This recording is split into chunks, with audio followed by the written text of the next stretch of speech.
Saludos y bienvenidos una semana más a un nuevo programa de Telenit Entrevista. Esta noche tenemos con nosotros para hablar de los diferentes asuntos de la actualidad local con la portavoz de Vox, Aurora Rodil. Muy buenas noches. Muy buenas noches, gracias por invitarnos. Muy buenas noches a todos, un gusto de estar aquí. Estamos ya a las puertas de un nuevo año, 2023, que estará marcado por esa recta final de la legislatura, una legislatura que ha sido intensa y compleja, primero por esa pandemia y también por esa inflación causada por el conflicto en Ucrania. ¿Qué balance hace Vox de este 2022? Bueno, este 2022 es complejo. Nosotros, la verdad, haciendo una visión más global, estamos profundamente preocupados por varios motivos. Una, la que has mencionado, la situación económica, que viene arrastrándose desde la pandemia, en la que no hemos recuperado todavía los valores antes de la pandemia y agravados ahora por la guerra y por la mala administración general de la nación. Pero también ahora estamos profundamente preocupados por esta deriva del ataque a las instituciones, el ataque a la Constitución misma, con las nuevas leyes que está decretando el gobierno nacional, que ponen en peligro para nosotros la democracia en forma bien clara. Entonces, sin democracia, sin instituciones, sin justicia y sin leyes, el panorama, si no reaccionamos, es bastante negro para nosotros, ¿no? Estamos profundamente preocupados. Y bueno, en este conflicto o en ese contexto que tenemos a nivel económico y social, también la vista puesta está en esas elecciones locales del 28 de mayo de 2023. ¿Cómo afrontan ustedes estos últimos 5 meses de legislatura? Algunos partidos incluso pues han empezado o ya están en clave electoral. ¿Cuándo lo hará Vox? Bueno, Vox no está en clave electoral, lo habrán visto. Nosotros estamos trabajando día a día.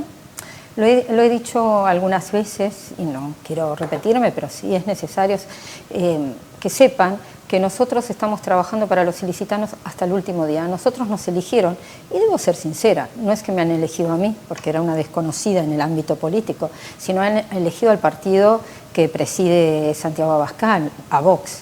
Y como representantes de Vox tratamos de comportarnos defendiendo nuestros valores y defendiendo a los ilicitanos. En este tiempo hemos aprendido mucho, especialmente de municipalismo. Hemos aprendido que la política, el aporte a España que queremos hacer es aportando a los ilicitanos para mejorar su calidad de vida, y en eso estamos trabajando, conociendo el municipio y además aportando mociones y propuestas, ruegos y preguntas que vayan a beneficiar a los ilicitanos, y así lo haremos hasta el último día. Yo como portavoz me he propuesto eso, he hecho un equipo de trabajo sólido que colabora conmigo con ese mismo fin, sin interés a futuro. Que si para nosotros en forma personal hay futuro, fantástico, estaremos al servicio de los ilicitanos y de España como siempre. Pero nosotros lo que hasta este momento yo estoy orgullosa de mi equipo de trabajo, porque nos propusimos trabajar para el bien común de este municipio, defendiendo los valores que defiende nuestro partido, y humildemente creo que lo estamos haciendo bien. Y digo estamos haciendo porque yo soy simplemente la cara visible, pero sé del trabajo encomiable que está haciendo cada uno de los integrantes de mi equipo, que son los que permiten que hoy creo que el Grupo Municipal de Vox es un grupo políticamente muy respetado. Como dice, siguen trabajando hasta ese último día, todavía quedan 5 meses de esta legislatura, aunque mirando, por supuesto, esa cita de 2023, un 2023 que Elche ya tiene presupuestos para ese año, unos presupuestos que se aprobaron en el último pleno, no exentos de críticas por parte de toda la oposición. Incluso usted llegó a calificarnos de propuestas superfluas y también de despilfarro, incluso hablaba de ideologías trasnochadas. A las pruebas me remito, y sobre los presupuestos me gustaría hacer 2 reflexiones. Una reflexión puramente económica del presupuesto y otra de una cuestión que ocurrió en el Pleno que es importante puntualizar. En cuanto a lo primero, ¿Qué nos dicen estos presupuestos? En un momento de crisis para familias y empresas por la inflación, las tarifas y demás, bajamos las ayudas, 19%, bajamos la inversión, 27%, las ayudas directas a la familia, y un ejemplo es el IBI, que lo bajamos la ayuda al pago del IBI un 400.000 euros. Pero es el momento donde va a haber más recaudación por IBI y por IAE, más recaudación por lo que nos mande la nación como tributos que comparten y las distintas administraciones, pero no bajamos ni un euro en gasto ideológico. Se aumenta para todas las políticas de igualdad y los lobbies LGTBI y movilidad. O sea, todos los mantras ideológicos que mantuvo a lo largo de esta legislatura este gobierno municipal, para ahí hay dinero, pero para las familias no. Tanto es así que fue vergonzoso en el Pleno que la propia Patricia Maciá tuvo que disculparse y decir, sí, bajamos las ayudas, pero haremos como reformas del presupuesto. O sea, es un presupuesto que nace para ser reformado muchas veces porque nace mal. Y quiero aclarar que no culpamos en esto a los técnicos no hacen los presupuestos, ellos presentan los números como técnicos que son. El presupuesto es el acto político y económico más importante de un gobierno, que muestra cómo quiere que sea su municipio o su nación, en este caso el municipio, cuáles son las prioridades, y en este caso no es ni la prioridad ni la gente. Los impuestos se podían haber bajado para estimular la producción y el empleo. Se podría mantener las ayudas si no tuviéramos que mantener esos nichos ideológicos que son la esclavitud que tiene este gobierno con Compromís, son que no se pueden tocar. Entonces nosotros obviamente que votamos en contra y sabemos que esta es una carga que tendrá el gobierno futuro, que seguramente no será del mismo signo y que tendrá que hacer muchas modificaciones para ponernos al día. Habla de esas cuentas condicionadas por el socio de gobierno, por Compromís, pero no es la primera vez que han denunciado esta falta de libertad del PSOE y del alcalde respecto a su socio de gobierno. Por supuesto, un ejemplo es la política de movilidad.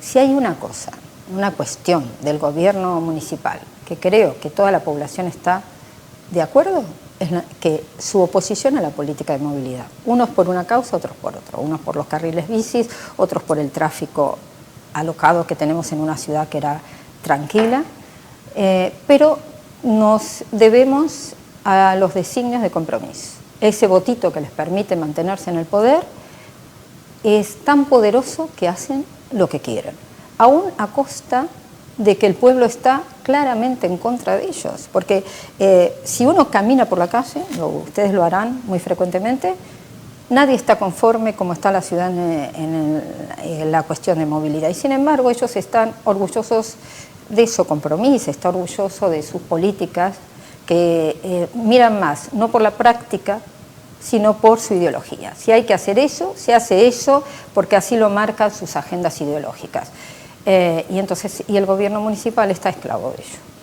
Además, en el último pleno también habló pues de esa poca actitud democrática del alcalde, en concreto en ese debate de las enmiendas que presentaron ustedes y también el Partido Popular. Ese es el otro aspecto del presupuesto que yo quisiera marcar. Vamos a ver, sucedió algo muy grave, porque al final la salud democrática se muestra en los hechos. El Partido Popular llevó al pleno 70 enmiendas, nosotros llevamos una enmienda en la totalidad, pero ellos llevaron 70 enmiendas. Había que votar una por una. En todos los plenos de presupuestos anteriores, como el Partido Popular suele llevar muchas enmiendas, se decía el título para que el concejal sabiera lo que va a votar. No nos podemos acordar de 70 enmiendas, cuál es la número 36, la 38, está claro que no. Pues en una suerte de actitud totalitaria de parte del alcalde, porque esto fue el alcalde, y lo hago responsable a él, lo hizo numérico. Ante la protesta del Partido Popular, que se retiraron efectivamente, nosotros, que no pensábamos votar todas a favor, sino que pensábamos votar más o menos 40 a favor y otras 30 por un problema técnico que ellos tuvieron al redactarlas en cuanto, bueno, los presupuestos si eran gasto corriente por subsidios que no se puede hacer, otras nos íbamos a abstener. En bastantes nos íbamos a abstener. Pero claro, al no ser las nominativas, no sabíamos que estábamos votando y como acto de protesta democrático votamos todos a favor, todo a favor. Pero como un acto de rebeldía y eso no se puede volver a repetir. O sea, se nos negó a los concejales saber lo que estábamos votando. Eso es inaudito y esa es una actitud que el gobierno socialista está mostrando desde el principio de si no se hace lo que ellos quieren, actúan en forma casi despótica. Yo creo que es grave y viendo lo que está sucediendo en la nación no nos tenemos que asombrar. Esa es la conducta habitual del Partido Socialista. Cuando no logran sacar adelante lo que ellos quieren, lo sacan de cualquier manera.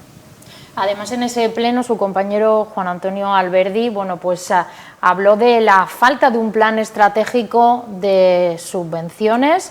Bueno, al final la edil de gestión tributaria, bueno, dijo que era al margen. ¿Qué puede suponer que Elche no tenga este plan estratégico de subvenciones? Nada menos. ¿Y por qué Alberdi presentó esto? Que después, bueno, el secretario dijo que no invalidaba el presupuesto, pero de todos modos sí que tiene una razón muy importante. En el presupuesto figuran con nombre y apellido subvenciones, no es que es un área, dice, para subvenciones vamos a tener tal monto, no, con nombre y apellido de la subvención. No hay plan estratégico de subvenciones. Si se otorgan esas subvenciones, sin ese plan estratégico, puede cualquier persona reclamar y tener que ser devuelta esa subvención. Y sabiendo lo poco efectivos y desordenados que son en su accionar, este gobierno era muy importante ponerlo sobre aviso que ese plan debería ya estar hecho. Nosotros seremos muy vigilantes de que ante las subvenciones otorgadas, previamente al final se ejecute ese plan de subvenciones, porque ya hay fallos judiciales en otras comunidades al respecto y tuvieron que devolver subvenciones. Por lo tanto, no se puede hacer tan a la ligera un presupuesto. Tiene que estar todo atado. De hecho, cada vez nos entregan el presupuesto más tardíamente. La oposición apenas podemos leer y analizar los presupuestos. Hacemos un análisis global, tratando de ser lo más exhaustivos posibles, pero cuando marcan errores, usted interpretó mal, es que no hay ni tiempo físico porque se nos ocultan los presupuestos hasta el último momento. Porque, por supuesto, hay chapuzas. Y esta es una de ellas, y mi compañero bien lo dejó manifiesto en el pleno. Y volviendo a esas subvenciones, claro, afectaría de alguna forma porque Elche, bueno, en los últimos meses ha recibido diversas subvenciones importantes, hace muy poco, casi 10 millones para la rehabilitación del barrio de Porfirio Pascal, o también, por ejemplo, en movilidad. ¿Podría afectar de alguna forma que Elche tuviera que devolver esa subvención? Imaginemos, ¿no?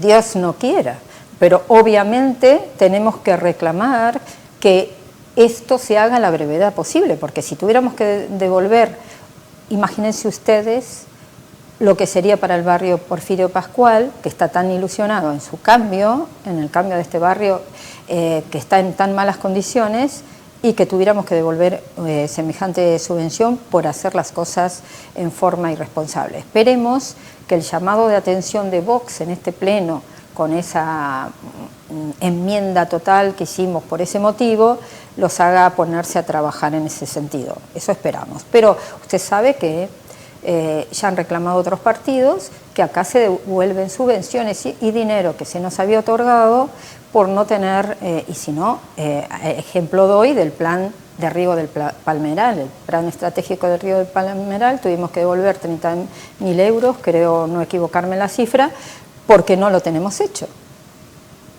O sea, tenemos una ley del Palmeral y al final no la podemos llevar a cabo porque hay cosas que hay que ponerse a trabajar y hacerlas y no se hace. Otra de las críticas que han realizado no solo desde Vox, también toda la oposición, es esa reprobación, esa petición de cese de la edil de fiestas, Mariola Galeana, a excepción del edil no adscrito. Han sido muy críticos con esa gestión llevada a cabo por Galeana.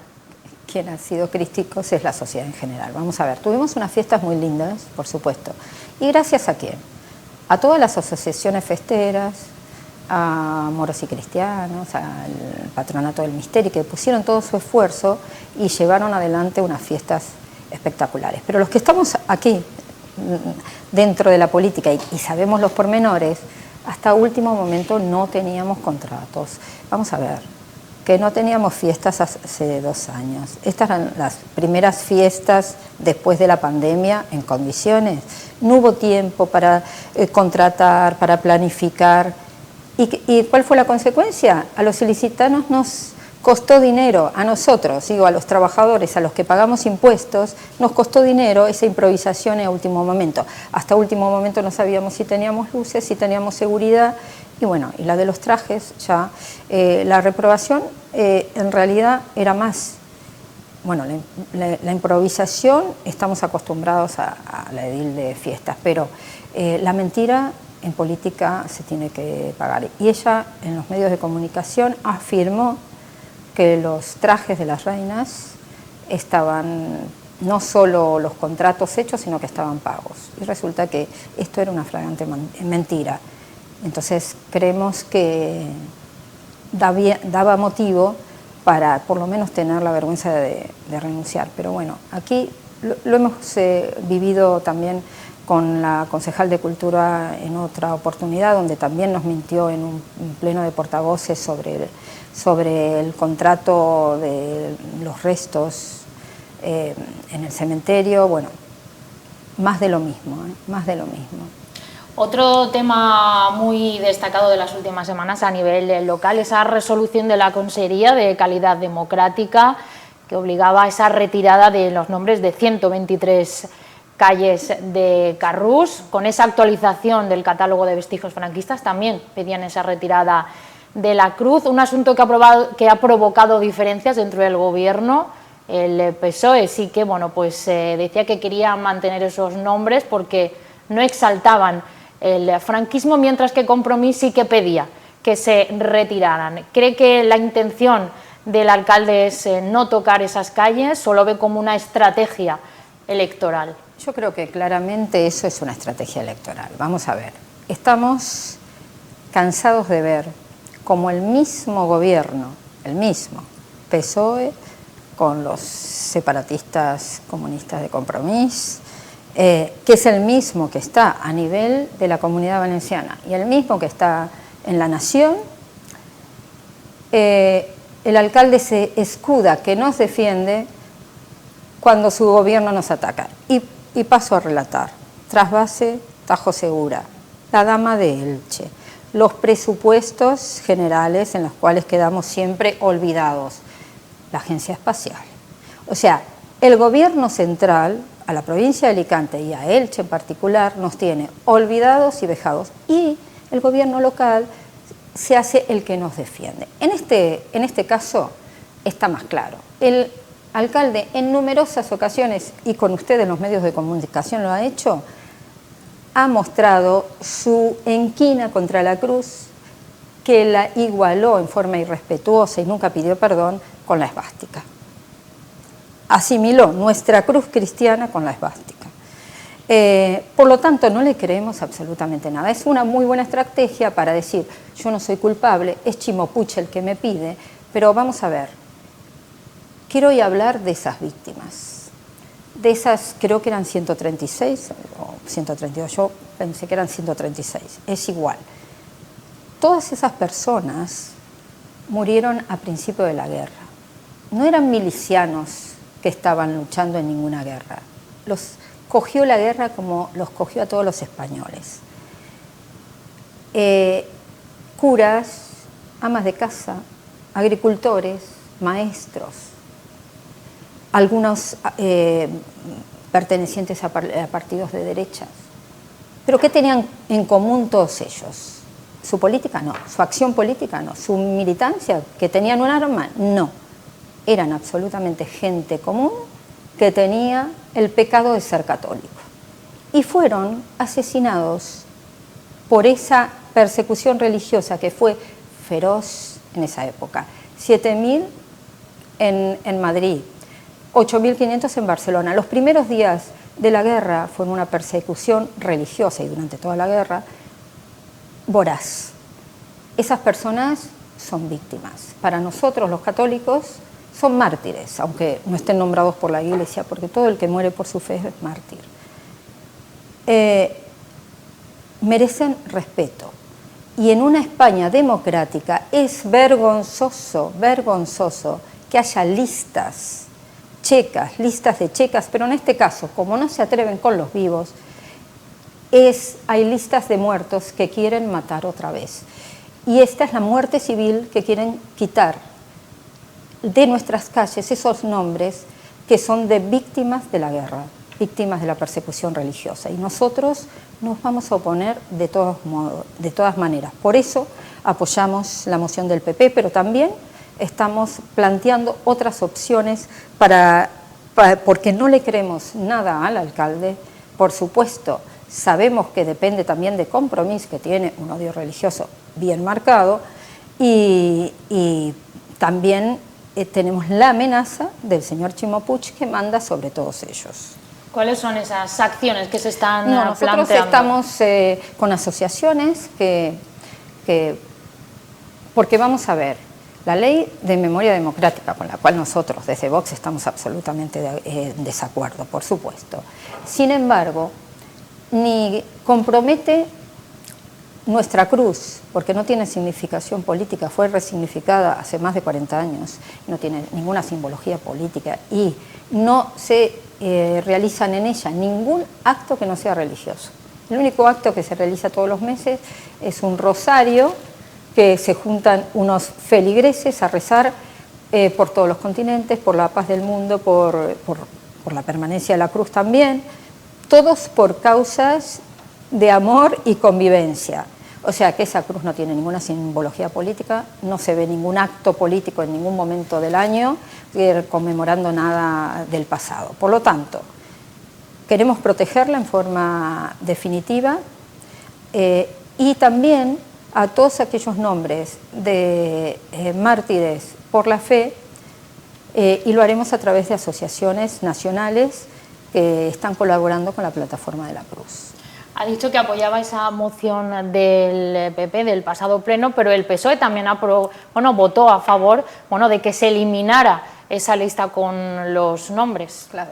Pero claro, el PSOE es un brindis al sol, es más de lo mismo también, vota a favor del trasvase, también de la Dama de Elche, vota a favor, sabiendo que el ejecutor es el gobierno nacional o el gobierno de la comunidad. Entonces, a mí no me vale ya, a Vox no le vale ya que le den la culpa al gobierno central y al gobierno de la Generalidad cuando es el mismo.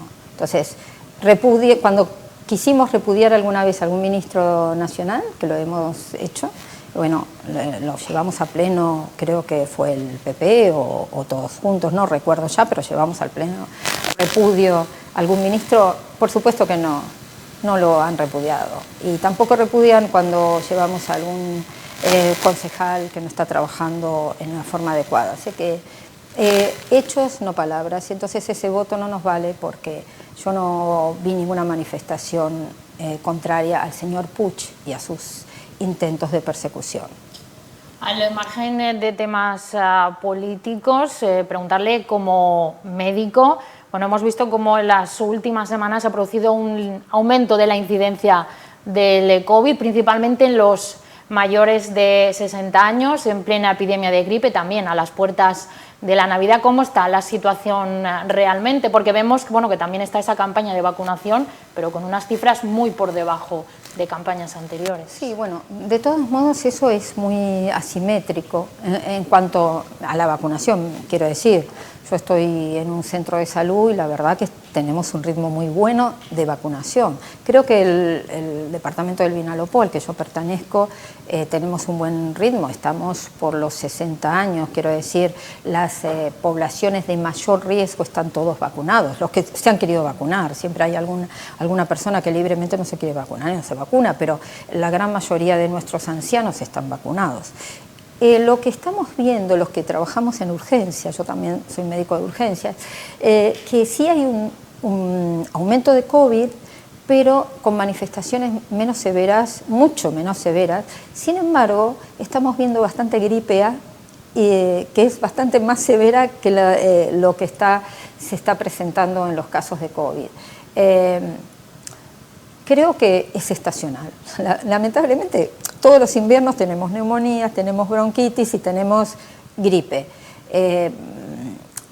Estamos un poquito desbordados, y sí, porque somos los médicos justos, tenemos cupos muy grandes, hay mucha demanda que viene de atrás por el tiempo del COVID, donde los pacientes no fueron atendidos o no concurrían, entonces hay mucha patología crónica para ver y no se reemplazan los médicos que en ninguno de los departamentos se reemplazan los médicos que están o de baja y entonces y hay una realidad más profunda, que faltan médicos. No sé, vamos a jubilar, yo todavía me faltan 5 o 6 años, pero en este año se jubilan muchísimos médicos de los centros de salud, de todos los centros de salud de nuestros 2 departamentos. Y no tenemos tantos médicos para recambio. Y es un problema que sufre Madrid, que sufre la Comunidad Valenciana y todas las comunidades, y no estamos haciendo nada para resolverlo. Es un problema grave que algún día nos tendremos que sentar y decir por qué los médicos. Y también, agregado, que estamos formando muy bien a muchos médicos que aspiran a irse al exterior, porque aquí se gana muy poco. Entonces, el problema es más de fondo. Yo no estoy preocupada por el rebrote de COVID y de gripe, porque es lo que estoy viviendo todos los años. Año tras año pasa eso y no se nos está yendo de las manos, por lo menos en lo que yo veo en mi experiencia particular, que trabajo tanto en la pública como en la privada y conozco más o menos en los 2 ámbitos. Sí, que tenemos muchos pacientes, pero que, bueno, estamos entrenados para ello, creo. Y en este sentido también relacionado con la situación de las residencias de mayores en la Comunidad Valenciana, esta misma semana, bueno, pues había habido como un choque entre las propias residencias y también el gobierno valenciano, ya que pedían, bueno, pues que se liberaran o que se aligeraran esas restricciones para, bueno, para que los mayores pudieran disfrutar la Navidad con sus familiares, con sus seres queridos, pero el conseller de Sanidad, bueno, pues por el momento ha dicho que no se van a reducir esas restricciones hasta que los expertos no lo aconsejen. Bueno, los expertos que nunca existieron y que su título de expertos no sé dónde lo recibieron. Lo cierto es que no se tienen en cuenta patologías más graves aún que las infecciosas. Mire, la patología infecciosa se puede contener, los pacientes de las residencias están todos vacunadísimos, se puede tomar medidas de precaución, pero la soledad, la depresión, es una muerte en vida de nuestros ancianos. Si hay algo que hemos aprendido en la pandemia, es que el Alzheimer, la demencia vascular y la depresión del anciano ha sufrido un aumento y un deterioro tan marcado que eso sí que es irreversible. Entonces no podemos permitir que nuestros ancianos en sus últimos años no reciban la visita y el cariño de los suyos. Eso sí que es una inmoralidad. Y no sé cómo la gente esta que considera que es experta no entiende que la salud no es solo un resfriado, sino también mucho más que ello. Y hay algunas cosas que llevan a la muerte más que una neumonía incluso. Pues gracias, Aurora Rodil, por acompañarnos esta noche aquí en Telenit Entrevista. Recordarles que pueden volver a ver nuestro programa en la página web teleelch.es y también en nuestro canal de YouTube. Les esperamos la próxima semana aquí en Teleelch.